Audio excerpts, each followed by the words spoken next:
2009 திருச்சி பெரியார் நூற்றாண்டு விழாவிலே தமிழ்நாடு காங்கிரஸ் தலைவராக அன்றைக்கு தமிழ்நாடு அன்றைய முதல்வர் கலைஞரிடத்திலே இந்த கோரிக்கையை வைத்தேன். ஆட்சியில் பங்கு, அதிகாரத்தில் பங்கு என்ற கோரிக்கையை வைத்தேன். அந்த கோரிக்கையை அதே மேடையிலே அவர்கள் ஒப்புக்கொண்டார்கள்.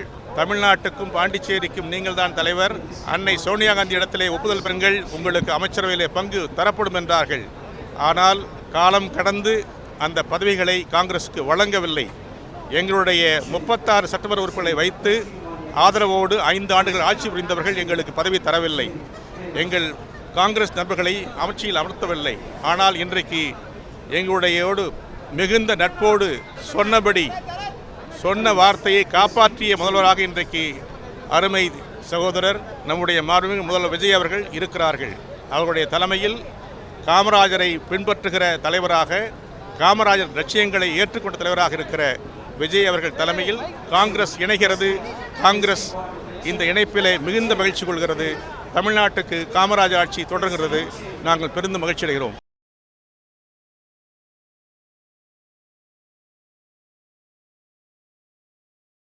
இங்கே ஒரு முக்கியமான செய்தியை இன்றைக்கு இந்த நல்ல நாளிலே சொல்ல விரும்புகிறேன்.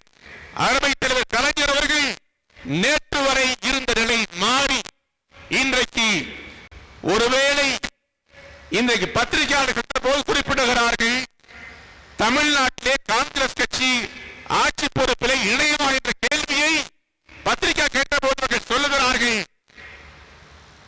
நான் கடந்த 2 மாதமாக அகில இந்திய தலைமை சோனியா காந்தி அவர்களும் திராவிட முன்னேற்ற கழக தலைவர் கலைஞர் மட்டும் எடுக்கக்கூடிய கொள்கை முடிவை நான் சொல்ல முடியாது என்று சொல்லி வந்தேன். இன்றைக்கு தலைவர் கலைஞர் அவர்கள் காங்கிரஸ் கட்சியிலே அந்த குரல் வருகிறது. அது தேவையானது வருமானால் அதை பொதுக்குழுவிலும் செயற்குழுவும் பார்த்து பேசி முடிவெடுப்போம் என்று ஒரு முன்னான ஒரு செய்தி இன்றைக்கு வழங்கி இருக்கிறார்கள். அவர்களுக்கு நான் நன்றி சொல்ல கடமைப்பட்டிருக்கிறேன். நண்பர் தங்கபால் அவர்கள் தமிழ்நாடு காங்கிரஸ் கட்சியினுடைய தலைவர் என்ற முறையில் இங்கே உள்ள திமுக தலைவர் அதை யோசிக்க வேண்டும் என்கிற முறையில் ஒரு கருத்தை சொன்னார். காலையில் பத்திரிகை நிருபர்களிடத்திலே சொன்ன பதிலை வைத்து அந்த கருத்தை சொன்னார்.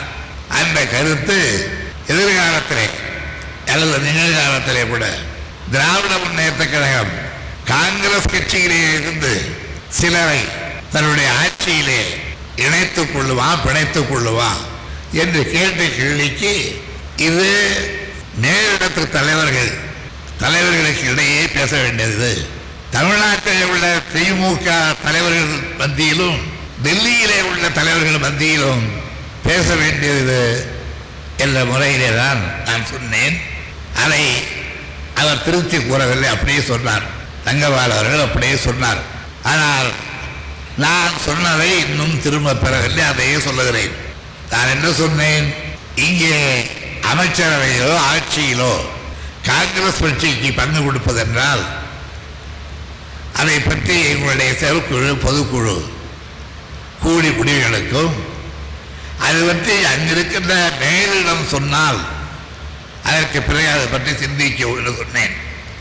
ஒருவேளை தங்கபால் அவர்கள் மேலிடத்தின் குரலாகத்தான் சொன்னார் என்றால் நான் அதை கேட்டு தெரிந்து கொள்கிறேன் அவரிடமே.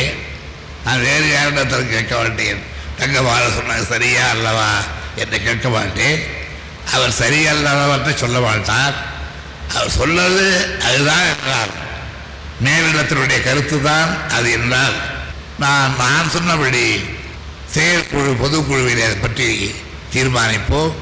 இது தமிழகத்தை மாத்திரம் வச்சு பேசுகிற பிரச்சனை அல்ல. பக்கத்திலே பாண்டிச்சேரி இருக்கிறது, அதை தீர்த்து வைத்து பேச வேண்டிய பிரச்சனை. ஆகவே இது வெறும் தமிழ்நாட்டோடு முடிகிற பிரச்சனை அல்ல. ஆனால் இந்த பிரச்சனையை இன்று உருவாக்கியது என்று சொன்னதிலிருந்து நான் காலையிலே அதை ஜாடையாக விட்டுவிட்டேன் பத்திரிகைக்காரர்களிடத்திலே. ஆனால் இவ்வளவு பெரிய கூட்டத்தில் லட்சக்கணக்கான மக்கள் செய்விடுத்து கேட்கின்ற இந்த நிகழ்ச்சியில் அவர் இதை பகிரங்கப்படுத்தியிருக்கிற காரணத்தால் நாளைக்கு இதை வைத்து பத்திரிகைக்காரர்கள் தங்களுடைய விளையாட்டை ஆரம்பிப்பார்கள் என்று எனக்கு தெரியும்.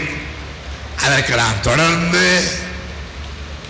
அவர்கள் அப்படிப்பட்ட விளையாட்டு விளையாடும் பொழுதெல்லாம் இடம் கொடுத்து கொண்டிருக்க கூடாது. அதில் ஒரு முடிவுக்கு வர வேண்டும் என்பதும் நான் வேண்டாம் என்று சொல்லவில்லை, வர வேண்டும். ஆனால் எத்தகைய முடிவு என்பதை இன்னும் நானும் தங்கபாலு மாத்திரம் அல்ல, நானும் திருமதி சோனியா காந்தி அவர்களும் இந்திய பிரதமர் மன்மோகன் சிங் அவர்களும் பேசி முடிவெடுக்கக்கூடிய சூழ்நிலை வருமானாலும் அதற்கும் நாங்கள் தயாராக இருக்கிறோம். நான் டெல்லிக்கு செல்ல முடியாவிட்டாலும் நம்முடைய தம்பி பாலு போன்றவர்கள் டெல்லிக்கு சென்று அதை பற்றி பேச வேண்டுமானால் பேசுகிறோம்.